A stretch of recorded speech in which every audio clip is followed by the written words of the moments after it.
Welcome to the Floor Academy podcast. I'm your host, Kyle Hadeen, owner of Illustrious Hardwoods in always sunny Mesa, Arizona. And let me tell you, this time of year, it is extremely sunny and hot, but it's still better than dealing with any kind of snow.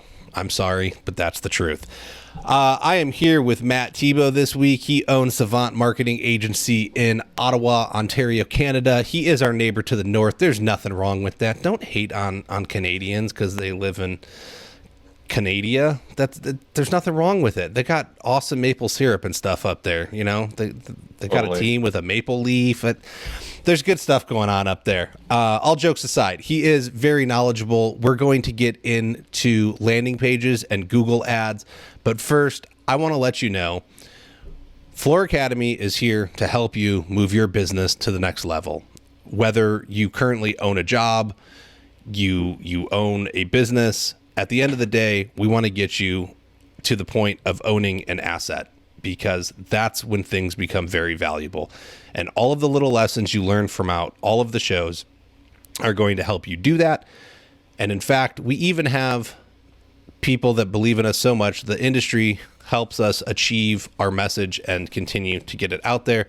Before we start, I want to let you know that for over 65 years, Laticrete has been a leading manufacturer of products and systems covering tile and stone installation, masonry, veneer installation, resinous and decorative floor finishes, concrete construction chemicals, and concrete restoration. They offer an array of low VOC and sustainable products. Their products contribute to LEED certification, exceed commercial and residential VOC building requirements, and are backed by the most comprehensive warranties in the industry. For more information on Laticrete and the products they offer, visit laticrete.com. Reach out, find your local rep. They got a great group on Facebook. Go to Laticrete Inside Track. You can go in there and they will get you connected with the people you need to know so that you can get taken care of and start using products that will provide an amazing finish. Matt. Whew, that was a lot, man. Okay. Who are you? What do you do? Why do you do it? Give us a little bit of intro. I know. Welcome back to the show, by the way. Thank you again for coming back. But give us a little bit of background for those that haven't heard your last episode, and go a little bit into your past, right? Tell us about your exciting days of being a younger kid and crazy, and then work us into where you are now, and then we can kind of jump into it. Sure. Yeah. So my name is Matt Thibeau. And I own Savant Marketing Agency. And basically what we do is we help residential contractors systemize their marketing and their sales process. And I think this is going to be our sixth year or so doing it. But, now these days, it's more than just me. I'm lucky to have a team, and things are growing nicely. And, I'm really grateful for that. But it wasn't always that way. When I was 22 years old, I decided to start a business. And, I worked in the construction industry previously to that at a 9-to-5 job as their marketing coordinator. And then after a year working there, about 6 months or so, 8 months maybe, quit and then started my own agency. And what I realized is I worked with a bunch of different companies, restaurants, like dentist type stuff, but also construction. And I just found that I always did really well working in the construction industry. I understood it because, my grandfather was also a contractor, and it's something that I just naturally had a lot of affinity for. Okay. I've never been a contractor myself, but it's just something I've always had an eye for. I've always kind of knew what, good work looked like. And so it's something I enjoyed. And, when I first started my business, one of my first construction clients was a landscaper.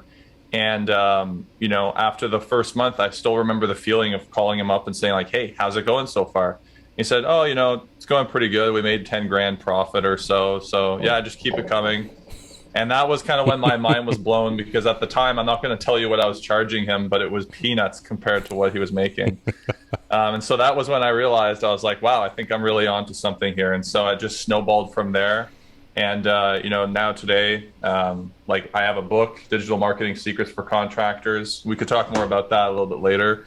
But, so that's what we do. And that's why I do it and what we're all about. So, okay. Well, on the note of the book, what are we doing with that book? Yeah, so what I thought would be really cool is I want to give away the digital and audio book copy. So if you comment book below in the comments, then I can send you an access link to that and you can get access to it. Completely free. You can just check it out. I think it's really going to help you out. A lot of the stuff that we're going to talk about today, me and Kyle, they're in there as well. And it goes a little bit more in detail. So if you're not a reader, you can listen to the audiobook as well. So yeah. Throughout this interview, I'll mention maybe a couple times, but just comment book below, and then you can get your hands on that for free. Love it. It's a good book, guys. I've got it. I listened to it. The audiobook makes it much easier for me. But all right, let's jump into this, okay? So yeah. Do we want to start with ads or do we want to start with landing pages? Let's talk about ads. Okay, so look, Google Ads been around forever, right? Pay per click. You got to go in, you got to set keywords. The stuff's a mystery because, well, I kind of know why, but I don't understand all of it. You're the expert, right? So a lot of companies offer that they can help you with it. Why are those companies bad? Let's start there. Like, how do I find a good company to do Google Ads? That's a great question. I would say, like, the first thing to find a good company who does Google Ads is very similar to finding a good company that does contracting work, right? What I would recommend is just like, do they actually have like a results portfolio? If you ask them like, hey, show me your results portfolio, and they show you something and it says, we increased this company's traffic by 200% or something like that. And they're talking about what I call vanity metrics, which are like clicks, views, traffic, stuff like that. Yeah. And for anyone watching, if you don't know what traffic means, it just means like people coming to your site.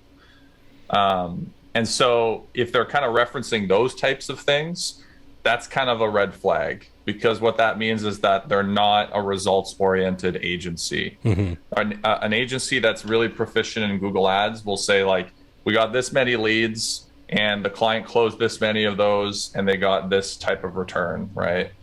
And so like an agency that's very proficient in Google Ads will show you like, hey, here's a case study or something like that. So I would look at the results. That's probably the easiest way to do it. Or, if you ask for referrals, like ask references, ask like 2 people, if they say, yeah, it actually works really well, it's good. There's a safe bet, I would say, that they can help you out, Okay. No, I love it. You know what? Because a lot of times you call these places and they're like, oh, we'll get you all kinds of impressions.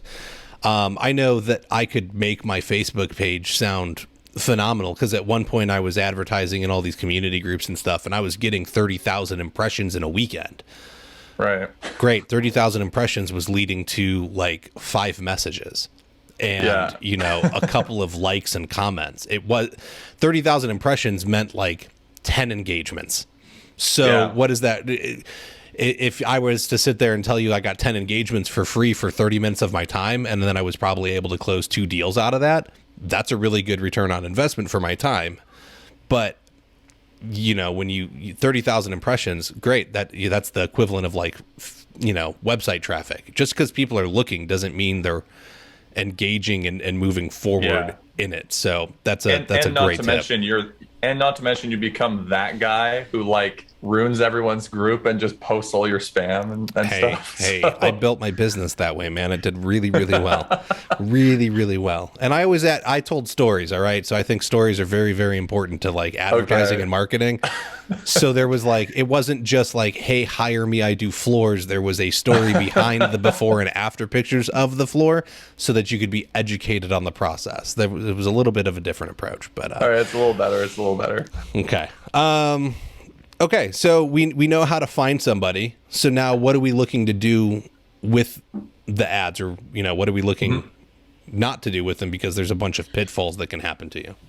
Yeah, I was mentioning to you, I think it'd be more helpful for people watching this right now if we talk about what to not do, because knowing what not to do and many times can be a lot more powerful than knowing what to do, because you can keep in the back of your mind like, okay, I'm not going to do this while I'm setting it up. So the first thing not to do is to use something called a smart campaign. So when you go to set up your Google Ads, 99% of the time, most people who just set them up themselves and they don't really know too much about Google Ads, they set up what's called a smart campaign, which basically is Google's version of Google Ads, but on training wheels.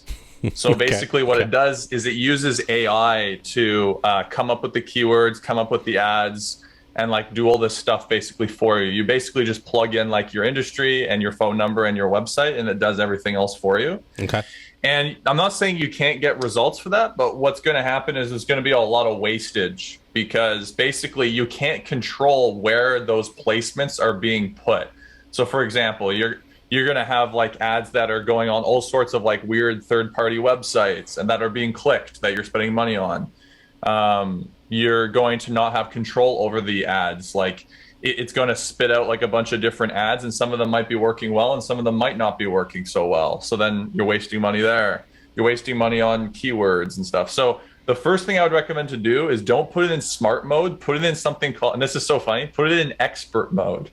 It's called expert mode. It literally says just want to switch to expert mode. And so do that, because then you can control it a lot more. And it's going to require a greater understanding of Google Ads because it's more complex, but you're going to have more control. So if you just take the time to understand it, or if you don't want to, you just hire someone, but you need to make sure they're in expert mode. Okay. And so that's going to give us the control, right? We can set the audience, we can set the places it goes. We're picking our own keywords and the value of them, because I know that's a really big deal with Google Ads, is that you may pick some word and it's $10 an impression, whereas you could pick two other words or three other words, right? Let's say that you pick three words that are $3 each click or something like that. But you may be able to find a way to use them that's more powerful than that overused $10 word. And the reason it's what makes the words have a different cost? Like, is it the fact that they're so commonly used, or is it that they're so overused they don't want you like using those as keywords anymore? Mm-hmm. So that's a great question. It was actually the second mistake that I was going to go into. So the second mistake is not using a keyword analysis tool. So or an SEM tool, it's called.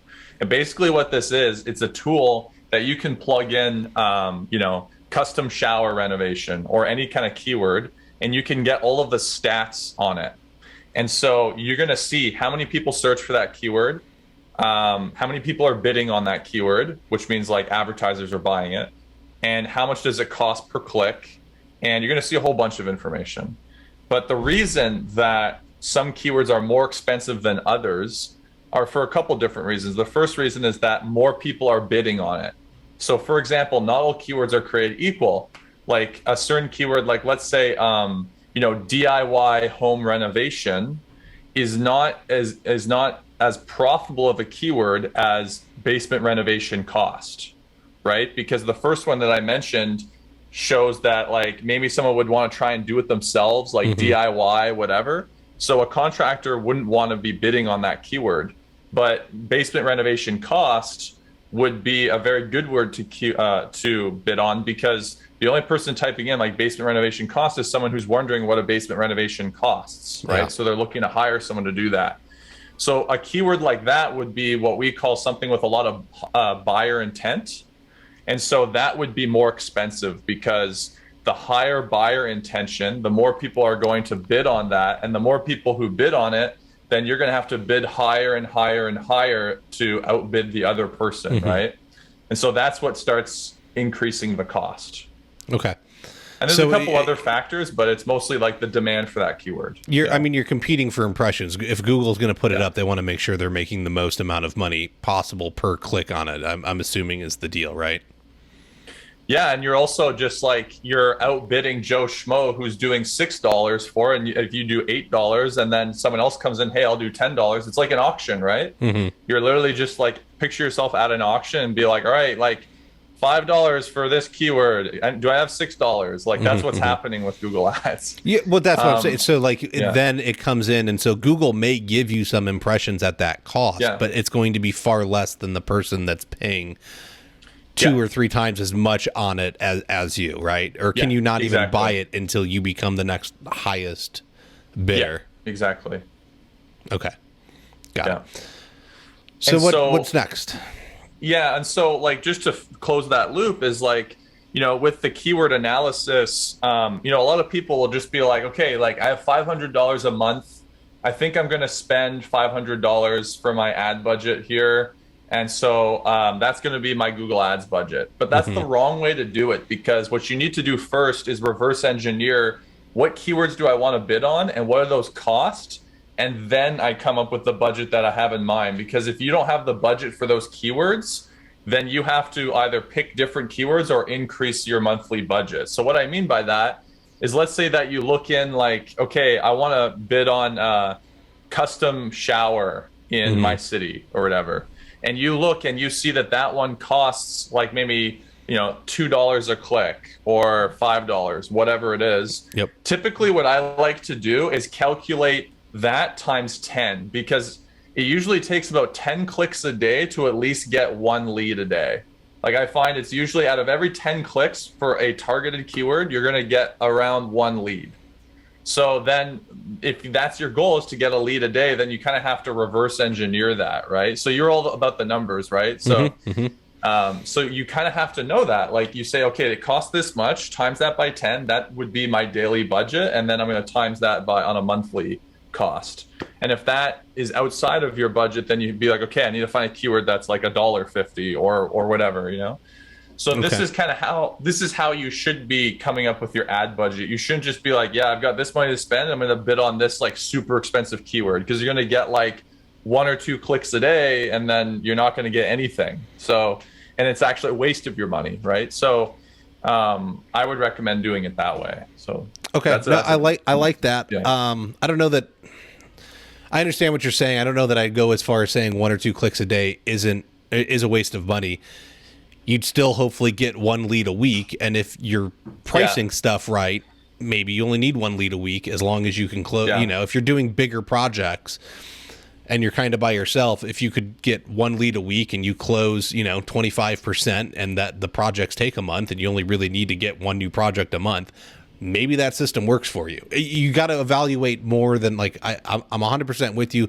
Make sure you have the money to spend, make sure you're spending it properly, make sure you're going to drum up enough leads to make it worth your while. But then you got to like sit there and figure out how many leads you actually need to get in order to close. I know that I generally like to stay somewhere in the 30 to 40% range. So I'm going to close 3 to 4 out of 10, but that's going to probably book me out my next month or, 2 months out, so that I constantly stay in that like 8 weeks out range. So you got to look at all of it, put it all together. But I'm totally with you in, I like figuring out like, what do I want to advertise and how much is that going to cost me, and then fitting the budget to that. The other question I would have is, I've heard that you should be looking at advertising as about 10% of your, not total revenue, but total net income.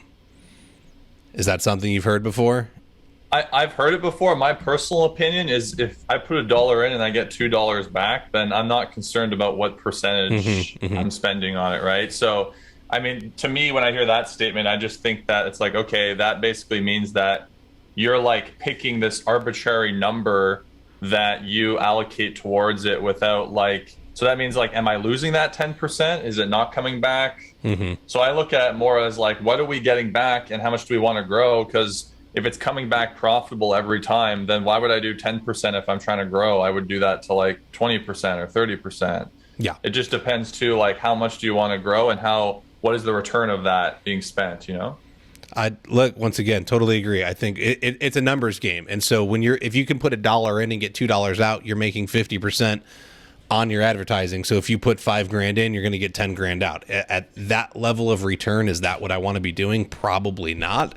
But if I can put $500 in and I can go lend a $10,000 project, if $9,500 covers the bills, the overhead, all the expenses and stuff, then yes, that's a great investment. And if I can find a way to make that repeatable on a large scale, why would I not keep throwing $500 in the pot over and over and over again? And I think that's where a lot of people go wrong, is they think that they're just going to throw money in and then get, I'm just going to get all these leads. It'll work out.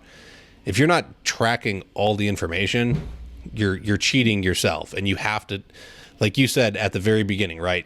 They have to be able to give you a portfolio of results. And so you have to be able to work with your marketing company, your advertising company, to say, okay, I got this many leads closed out of what you sent me, and you need to track them separately so that you can even know and what to be they're honest doing. with you, like as an advertiser on my end, like we really need to make sure that the client is actually good at sales, because otherwise, like it's just not going to be worth it for them. So we need to step in a lot and help them out with their sales Mm-hmm. process, because it's like a lot of guys will be like in 2 weeks or something, leads are coming in and they're like, oh, like I'm not closing them. It's like, dude, like you need to follow up with these leads. Like they're people. Like you need to, like every contractor, I think I was talking about this with someone else too. It's like every contractor just wants to jump on the phone and someone say like, yeah, I'm ready to go, 10 grand, sure, let's do it, man. That's not reality, bro. So It's not. The average yeah. buying cycle is over 90 days.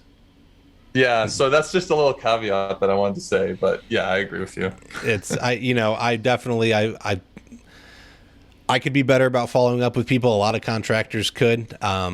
Too many stories about them not showing up to bids, not calling back, not even sending, they go out, they don't even send an estimate, all kinds of fun stories. But at the end of the day, it's follow up that's going to get you where you need to be. And a lot of times it's very rare that you have that person that's ready to buy now. They may just be starting the process. They're going to want to look at stuff. They're going to want to get some bids. They're going to think it over. They're going to go and research it online. They're going to look at all the different stuff they can do. They're going to go to Pinterest. They're going to find designs. They're going to have to come back to you. And so if you can find a way to be in that process throughout and nurturing them and educating them, you probably end up with the job. But that's getting us off track.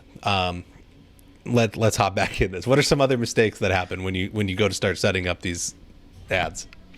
Yeah, I mean, like, you were talking about follow up. Like the next one too is just remarketing. So, like, remarketing through Google Ads is extremely simple to set up, and it's super cheap, and it will make your Google Ads run much, much better. So if you're just sending people like to a page and not remarketing, you're just paying money for them to get there, you could easily like double amount of leads that you're getting by just using remarketing. Because basically what it does is when someone visits that page, it will tag them, their IP, and then you can start following up with them. If for our clients, we actually follow up with them for 540 days. So we set it to the max. And then that's where you start seeing ads that basically follow you around. You start seeing them all over the internet. Yeah. Blah, blah, blah. Sometimes people will be freaked out. They'll be like, man, I was just talking about that thing, and then now I see this ad here on the internet or whatever following me. They're listening. Well, a lot of the time, too, is that your online behavior is revealing like what that is. So it's targeting you for that. So like, you might not realize it, but you're Googling certain keywords or doing some research, and then based off that information is showing you those ads. So we do pretty aggressive remarketing for our clients because, after about a month or two of running the campaign, people who have visited the page and then got distracted, they exited out for whatever reason, right? We're all humans. People don't operate like in marketing funnels like as if it were in a vacuum, right? Like when people set up a marketing funnel, they think like they visit your page, they read the entire page, and then they like go through, fill it out, and like enter it. Like that's not how it works, So we have to remarket to them and show them, and so after like 1 or 2 months with the remarketing, it's pretty cool because a lot of our clients will say, oh, I'm getting like calls now from people who just say like, I don't even know where I came across you, but I just see your ads everywhere. Like I thought I would call you for a quote, So it's neat because it's like omnipresence, you call it. So so I'm a big fan of remarketing. I recommend that everyone should use remarketing. Okay. Within the remarketing settings, is there anything that's geolocation based?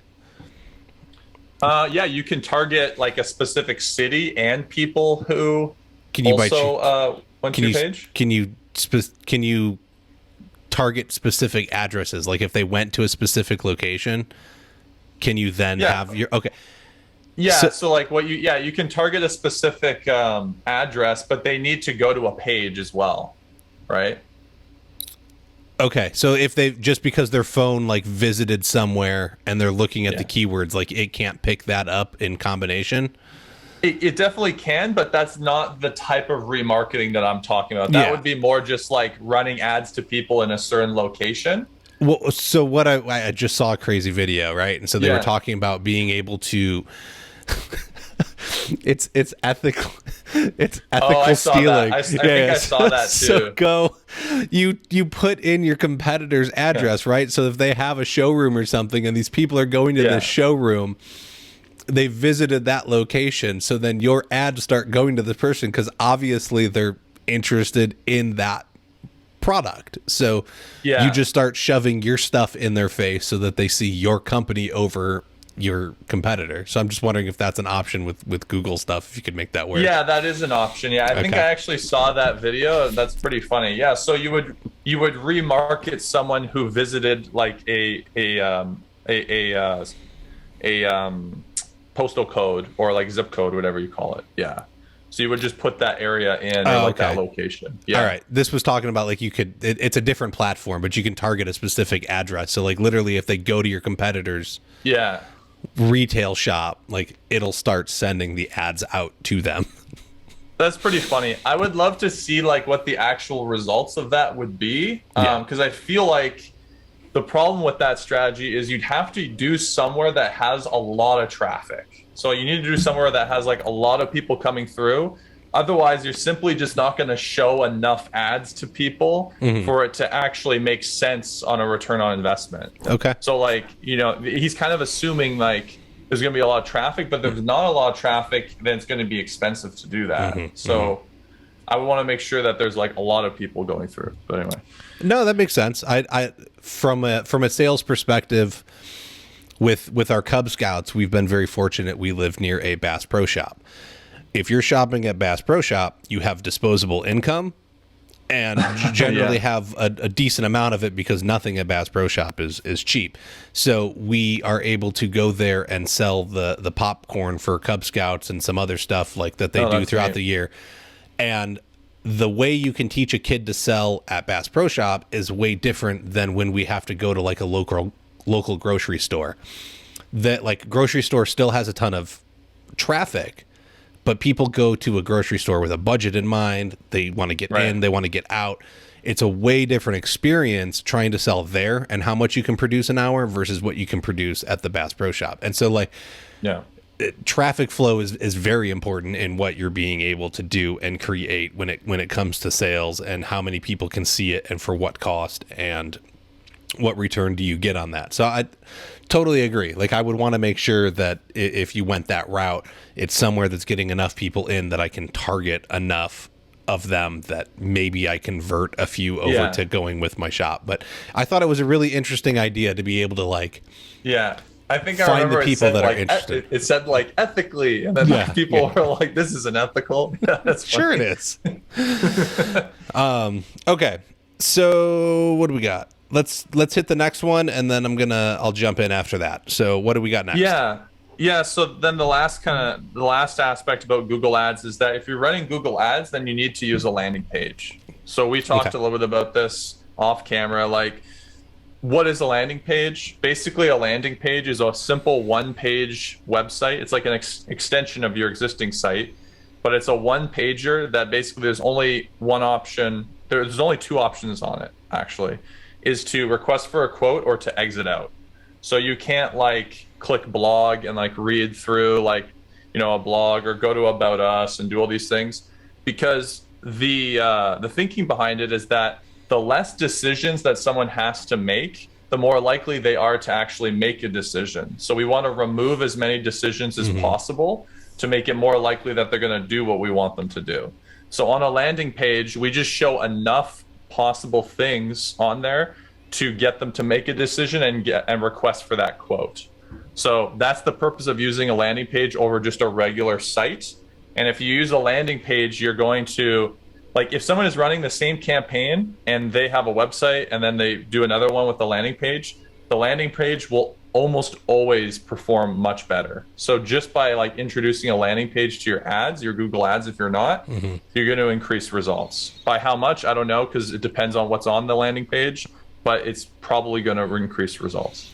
Well, the landing page is going to be about a very specific thing. It's going to be about flooring installation, bathroom remodel. It's going to have keywords and content to further sell why they want to get a bid from you, correct? It's got to have some content. You're not going to just send them to a page and say, get a quote now and here's the email box, right? Or here's the schedule a time and date, right? There's important, valuable information. Yeah, actually. So there's a framework that we use when it comes to building landing pages that can ensure that it's going to be a successful landing page. So if you want, I can go through that framework and kind of go through each one. That's what I had in mind that I think would be helpful for people. So it's an acronym. It's called ADA. So before we jump into that, let me do my little mid-roll thing here, because I know we're going to jump into it. It's going to start taking a minute, and then I don't want to interrupt it in the middle. So, all right. Hey, listeners, whether you're an installer, retailer, distributor, or serve in another capacity within our industry, attending trade shows is a solid resource to expand your knowledge and networking base. You can also learn about the newest and industry-leading products coming to market. The International Surface Event is returning to Las Vegas January 31st through February 2nd, 2023. I'm going to be there. You should be there too. So mark your calendars now. Floor Academy podcast listeners will soon have exclusive registration offers. Stay up to date with the International Surfaces event page on Facebook. It's a blast every year, folks. Don't miss it. It's not just for retailers. Installers can go and learn a ton. You need to come out. But installers, retailers, distributors, Alia, best show of the year. Johns Manville. Vegas, baby. Oh, yeah. Well, look, nobody likes going to Vegas. Some people like going to Vegas. Nobody likes going to Vegas, but it's convenient to hold the show there. They got a lot of space, and there's usually some other stuff going on. But personally, I've never been to Las Vegas. Personally, living inside of a building for 3 days is not my idea of fun. But for 3 days, I can do it. I have a really good time with my friends, and then we all get to leave. But there's definitely some more interesting areas in the country to go to, in my opinion. But it's a really good show. Don't let my opinion of Vegas hate on the show. The show's really good. I'm not a fan of Vegas. There's two different things going on here. Johns Manville manufactures a range of innovative building materials, including products for the flooring industry. From GoBoard to Evolith, Johns Manville products are not often visible, but they provide technical, environmental, and economic advantages to the essential items you are installing every day. GoBoard is an ultra lightweight and waterproof tile backer board, and Evolith products are fiberglass or polyester non-woven components used in the making of carpet tiles, LVT, and resilient flooring. Along with those wonderful sponsors, because I love all of my sponsors and how they want to help move the industry forward, Matt wants to help move the industry forward. What offer do you have for us today? Yeah, so like I mentioned earlier, if you comment book in the comments below, then you get a free copy, a digital and audio copy of my book, Digital Marketing Secrets for Contractors. And it goes in a lot more detail of the stuff that we're talking about here today. So just comment book below and you can get that. If you're if you're just listening, then you can go to contractormarketingbook.com and then you can also get access there. Awesome. All right. Perfect. I was going to ask about the guys that are listening to the podcast in the future. I was going to tell them, look, I'm sorry, you're getting hosed, and this is why you need to join the Facebook group. But apparently, you're a nicer, more gracious person than I am. All right. So we got an acronym for landing pages. What are we doing with landing pages, sir? Yeah. So the acronym is AIDA. It's AIDA. And basically, this acronym allows you to know the flow of what your landing page, how it should work. So A, the first letter, what does that stand for? A stands for attention. So as soon as someone comes to the page, you need to grab their attention. And what's the best way to do that? The best way to do that is by using a headline. And in the headline, it should say, what is it? So what are you offering? As your service, where are you? And I typically like to use some kind of special offer in the headline. So for example, if you're writing a headline for your flooring company, right? Mm-hmm. I would do something like Ottawa's finest flooring experts offer a lifetime guarantee or whatever, or offer blah, blah, blah. And so when you write it like that, it reveals where are you, what you do, and some kind of special grabbing promotion or something, right? And that's going to get someone's attention. In advertising, we call it a grabber. So it's the same exact thing. So that's the first thing you can do is grab their attention. Because if you don't have a good headline, or you just kind of say like something like rejuvenate your home, it's like super vague. They don't know if you're located in their service area, and they don't really know like, why should I work with you over someone else? But if we put some kind of offer in there that sounds irresistible compared to someone else, then it's going to get their attention a lot easier. So does that make sense? I hope that makes sense. No, yeah, I want to look, it's like anything, right? If I sorry. I'm trying to think of an example that's not a newspaper, but even because people don't use those it's anymore. Like the tabloids, right?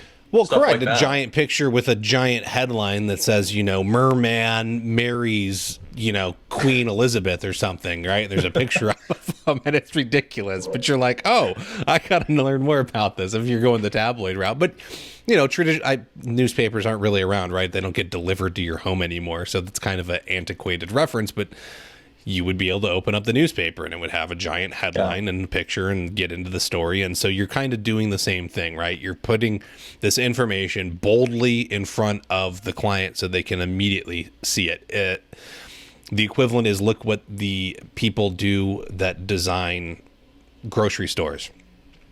The cruddy cereal that nobody wants to eat except the health nuts, and good for you being a health nut because I'm too big and round and pudgy these days, is up top. That's not interesting. The stuff that is bright and colorful and bad for you and all the kids want, it's at the height of a 5-year-old. Right there, eye level. They're walking through, like, each one of those boxes is a headline, man. I got to go get my chocolatey. It's a good example.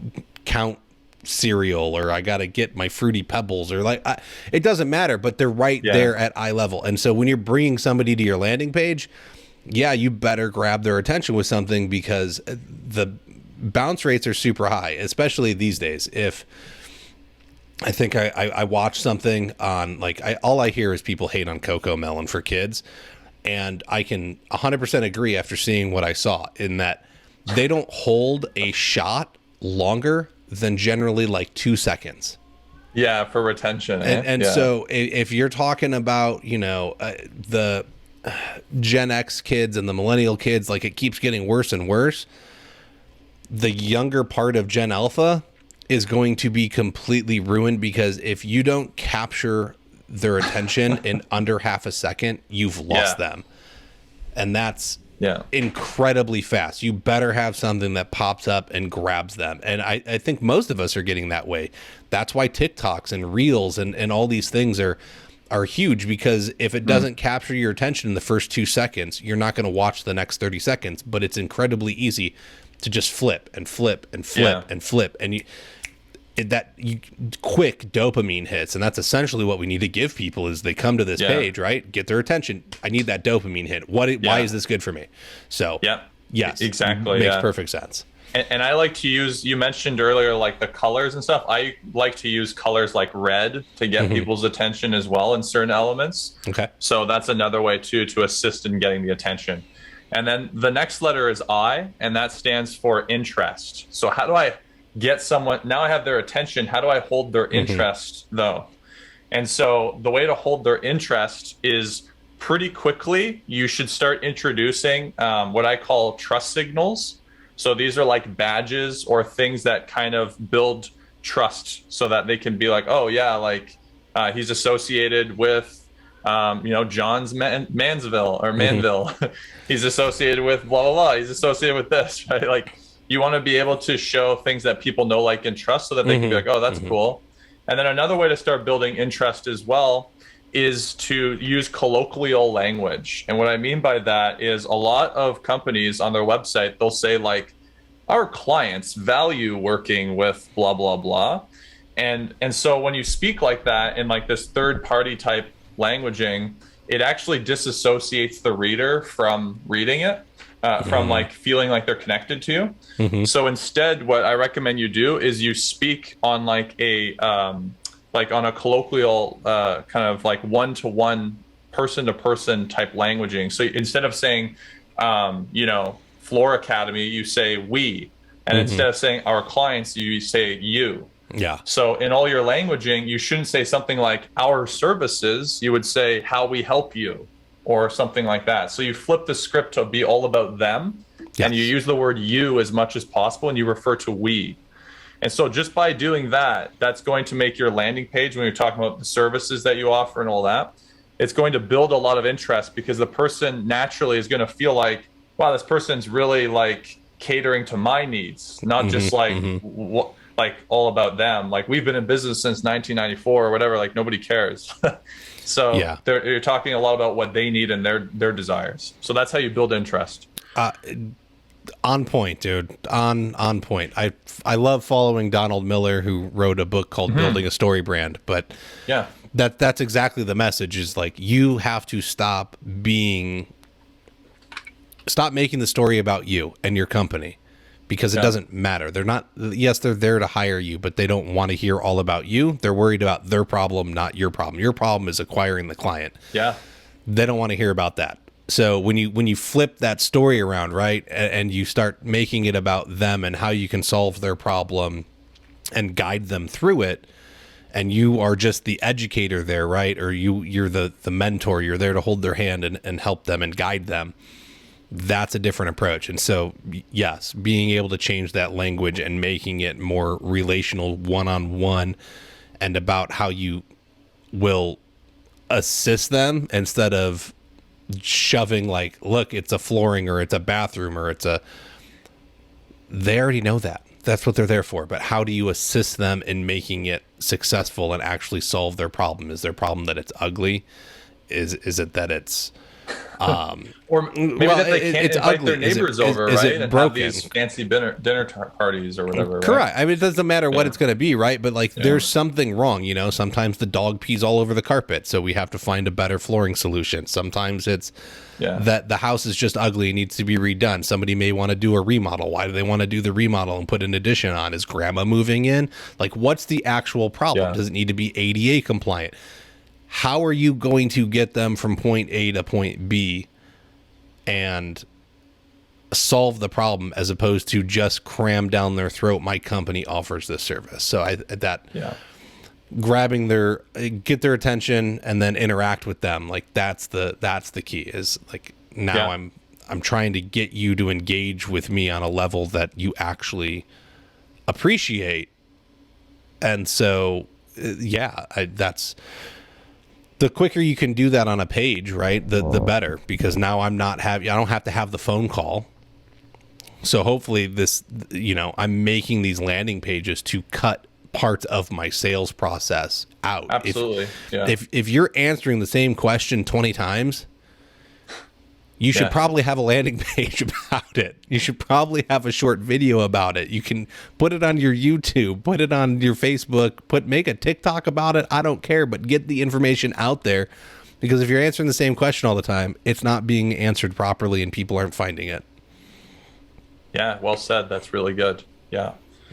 So then the next letter there, D, is desire. So these are all in chronological order, by the way. So it's like, when they land, it's attention. When they scroll, it's interest. And then D is building the desire. So desire is the best way to start building desire, which is like desire for you, like to start wanting to act. Like, because there's a big difference between being interested and be like, but to actually just start desiring to work with someone or reach out to them or whatever. So the best way to start building out desire is through proof. And the best way to show proof is through really good testimonials. Okay. And the best form of testimonial you can use is a video testimonial, because it engages the most senses possible. Because a lot of the times contractors will just use like a wall of text, and it's like signed like Amanda P or something. They don't even show the last name. And so the homeowner, when they're reading that, they actually think that you made it up. They think that you faked it, basically, and that you write like your own testimonial. And then it's just like, so it's not very believable. So what's the most believable is actually just like an iPhone video of a client saying like, hey, we worked with so-and-so, blah, blah, blah. It's really good, blah, blah, blah. It's the most believable because it engages the most senses. They can see you, they can hear you. It's like in front of them. And believe it or not, if it's not very professional, it's actually even more believable because it's not scripted or like super professional. So they actually believe it more. So these types of videos, if you have like 3 of those on a landing page, that's going to be the strongest form of proof that you can demonstrate that, like, hey, we know what we're doing. So doing that is a really strong way to build desire. Another way also is showing really good before and after pictures as well, showing proof that you actually know what you're doing. It's like the weight loss industry. Like if you can show a transformation, like ugly floor on the left, beautiful floor on the right, here's the transformation, this is what we did, people can see like, wow, they actually really know what they're doing. So that's how you really build desire, is by showing the proof that you actually know what you're talking about. Not just saying it, but showing it, demonstrating it. Totally. It's, I think, once again, you're building that relationship, you're helping them. Social proof goes a very, very long way, because we will, you're right in that if I read words, I don't necessarily trust it. But if I'm looking up a product right now for some camera gear, and I can go read the reviews on websites over and over again, and I'm like, what? All right. But then I'll go watch a YouTube video of somebody like interacting with the product and talking about it, and I feel much better about that. But I can see them using it. I can see them in the moment. And so, yeah, sure, maybe it's edited some, but I feel it's more genuine, but it's because there's a face there. And when you have a face to connect with, much more power psychologically. So I get people on board, get reviews, and do it in the moment, right? When you hand somebody, when you get to go to them and you get to tell them, hey, I'm done with your project, and you hand them that invoice and they're, oh my gosh, it's so, like, in that moment is when you say, hey, do you mind if I ask you a couple of questions about our services real quick? They're most likely going to say yes. And if they don't, oh, well, the next client might, but just keep asking. But in that moment is when you take out your phone, because they are so excited. There is no better moment, because if you wait 2 weeks to go back and you send somebody out to film it, that excitement's gone, and it's going to be a very bland take. Totally. And if you don't know how to coach people to be on video, it's a very learned skill, let me tell you. I used to do it. I just did it recently for one of the videos that I did put out for the industry. But it's hard. Like, it's really hard to get people to feel comfortable on camera and want to step up and be there present, and then give you honest feedback without getting like fed lines. That watch enough reality television and you'll be able to pick up on like what a fed line is, and it's really obnoxious, and you can tell how disingenuous it is, and that's not the presence you want. But the video testimonial stuff is absolute gold. Don't not go do this, folks. This will change your business. And here's if you the thing too, is that you will attract the type of job that the person is like talking about in the testimonial, or the type of job you show in the before and after picture. You will attract more of that, because the way that people operate is when they come to the landing page and they see those before and after pictures, or they hear the story that the person is telling, or like the type of job, then they think to themselves, oh, that's me. He can actually help me too. So it's going to attract more of what you're put out there. So a lot of times, like, clients will be like, yeah, we want to land like super high-end work, like this type of work.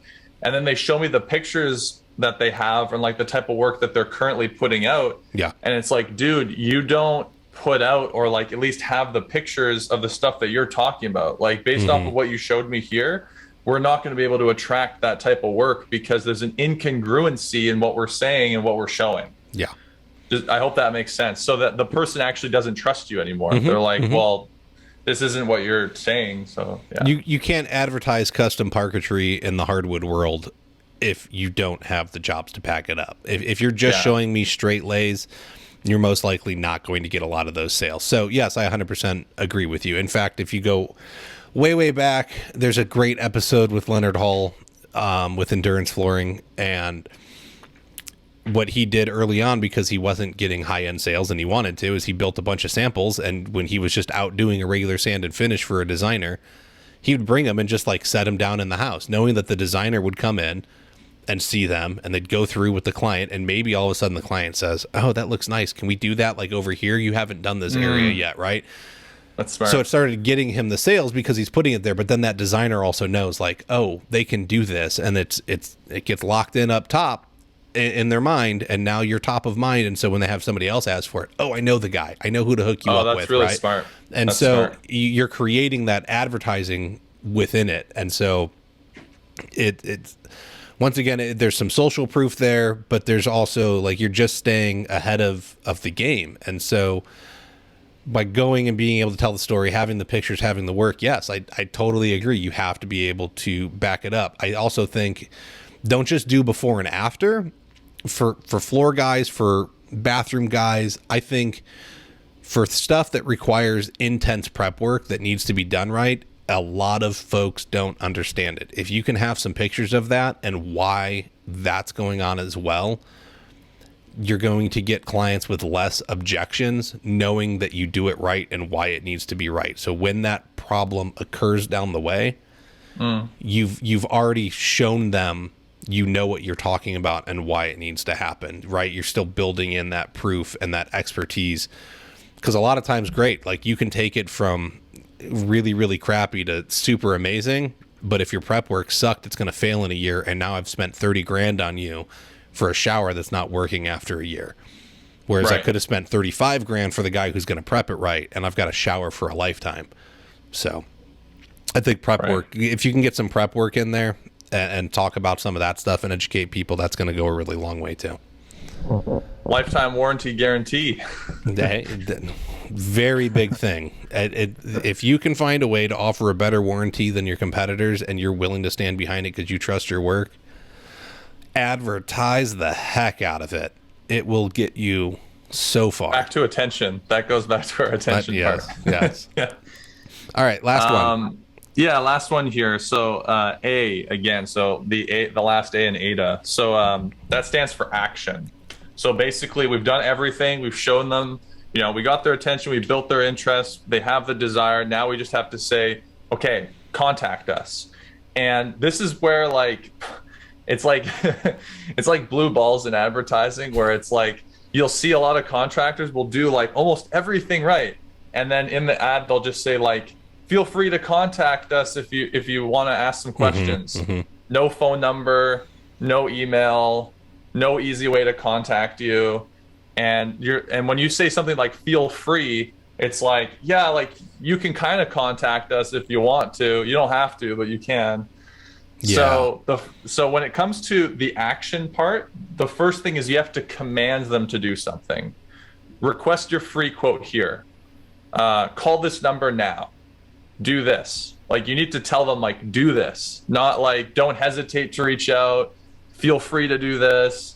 You have to tell them to do something. This is called direct response marketing, where we're actually telling them to do something and we can measure if they do that thing. So that's the first thing, is like, tell them to do something and then make it easy for them to actually do that thing. Because if you say, like, send us an email here, and that email isn't clickable, then, like, I have to copy that email and, like, put it in my email browser and then reach out to you. Like, I should just have to click a button or something, So I don't know if you want to talk a little bit about that, because this part is huge. Like, sometimes, like, a client or just like someone who's just a friend will say, hey, Matt, can you give me some feedback on this ad? It's not working so well. It's like literally doing everything perfectly, but not doing the action part properly. So then change that, and then it's fixed. Well, yeah. If you want people to be able to respond, make it easy, right? The box, they need to type their email in. The minute they hit send, they get that quick reply. You've got an automated system built on the back end to start putting them in the lead funnel, right? And it's going to walk them through it. Or if you need them to click on something and do it, like, all of it needs to be laid out right there. I totally agree. It needs to be easy. If I have to search your website, like, for me, a couple of the manufacturers in the industry have apps that you can use on your phone, and some of them it's very easy to find out who your local rep is.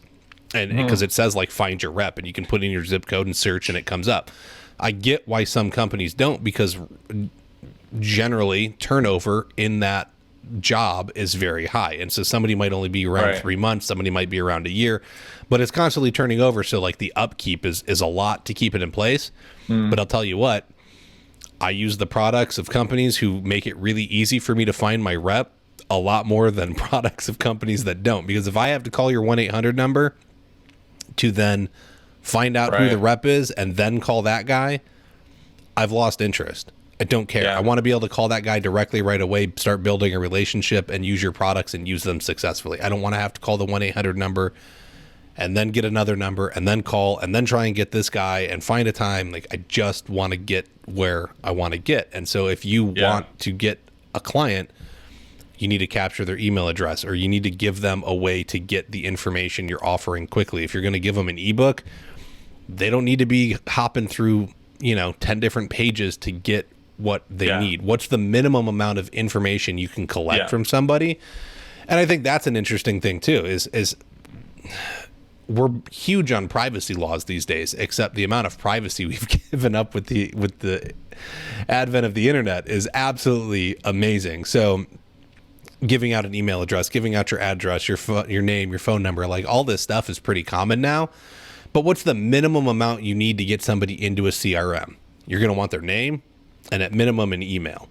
So you got to capture 3 pieces of information to get them in something so that you can even start tracking them to try and get more out of them later, right? Hey, can I schedule a phone call with you? Okay, now we can go and we'll capture that phone number. We'll add it in. You don't have to get it all at once, but just getting an email, probably not enough. Get at least a name and an email, I think, and then get them in the system, get them going, and then you start hitting them with all that other stuff. But don't make it hard. The more, you're right, the more I have to search for something, the less interested I am. Yeah, so there's 2 schools of thought where it's like, if you want your leads to be super qualified, then you can ask more questions like, what service are you looking for? Mm-hmm. Like, what's your budget? Like, blah, blah, blah. And some people will fill all that out, and the people who do are going to be much more qualified leads, but you're going to get a lot less leads. So sometimes it's like, if you're not getting enough leads, maybe you're asking too many questions. Mm-hmm. And so then you can remove some of those questions. So you're going to get a less quality lead, but you're going to get higher volume of leads. And then, like you mentioned, you can get that information later. So it all depends on like how much lead flow are you getting compared to like what you could get. Another thing that I don't really see anybody talk about, but we do it in our agency because it helps a lot, is appealing to different personality types when it comes to asking for the action to be made. So a lot of contractors will just put their phone number and say, hey, give me a call or whatever. But what they don't realize is that, like, to an introverted, like, middle-aged mom, calling a scary contractor is probably like a nightmare. Yes. A complete nightmare. Mm-hmm. Like, that's really scary for a lot of people. It's intimidating. They don't know like what to expect. They fear the unknown, whatever. So if you're counting on just phone calls, that's going to be a hurdle for you. So what I would suggest is opening up multiple lines of communication, which is like, hey, you can text us, you can call us here, or you could message us, or you can email us, whatever. So I would give like maybe 2 options. It's like call or text, or like call here or message us below. So then it's like the introvert has an option, but then the person who is extroverted and just wants to pick up the phone, they also have an option. You're describing my wife. If my wife has to make a phone call, I get asked to do it. And I'm okay with it. I like doing it. In fact, I am a customer service representative's worst nightmare if you have wronged us in any way. My services are available if you need to hire me. I will make your return policy call for you. Oh my God. But no, like she doesn't like talking to people, even if she really needs something. And how many of your clients are like that? So yes, if you can offer an alternative method and ease them into it, and then get them to call later. Because I know that you can't necessarily, not everything in our world translates well via text. And so there can be a barrier there, but can you get the conversation started? Can you warm them up? Can you make them comfortable with you and build a relationship? Yeah, you get the info you need so that you can say, hey, can we schedule a call from there? You want to coax them into it. You're not trying to sell them through text. That's not what I'm saying. But you're trying to get the initial reach out through text. Yes. Or whatever they want. Totally agree. The people need options. And then even going back to what you were saying in the email, right? Like, feel free to call me. Well, okay. But they're not going to. Like, direct action comments, right? When there's a problem, reach out. Or if there's a problem, however you want to phrase it, right? Not if there's a problem, like, please call, right? Or hey, here's your estimate, please call. Like, send out the estimate and have that confidence. Use the link below to schedule your, deposit, or like tell them, like, give me your money. Don't ask them for the money. Don't make it very apparent. Like, here's this. Here's the next step. Click here to put your deposit in. Done. I bet you your deposits go up because you're not having to call. You're not having to track them down. You're not having to do anything. Here's this. This is the next step. Always tell them what the next step is. Even at the end of the job, what's the next step? Hey, I'm happy we're all done here. You know what's great? We have built our business on referrals. If you wouldn't mind telling a couple of neighbors about us, we absolutely love that because it helps us continue to service the community, right? Go tell your friends. In fact, would you mind doing a video with me? Here's my camera. Like, you can build this all in, but you have to, you got to take the time. Stop trying to get the truck loaded. Hire somebody to load the truck so that you can go schmooze the client. That's your job. You're the owner. You're the lead installer. You're the whatever. Like, somebody else can load the truck for $20 an hour.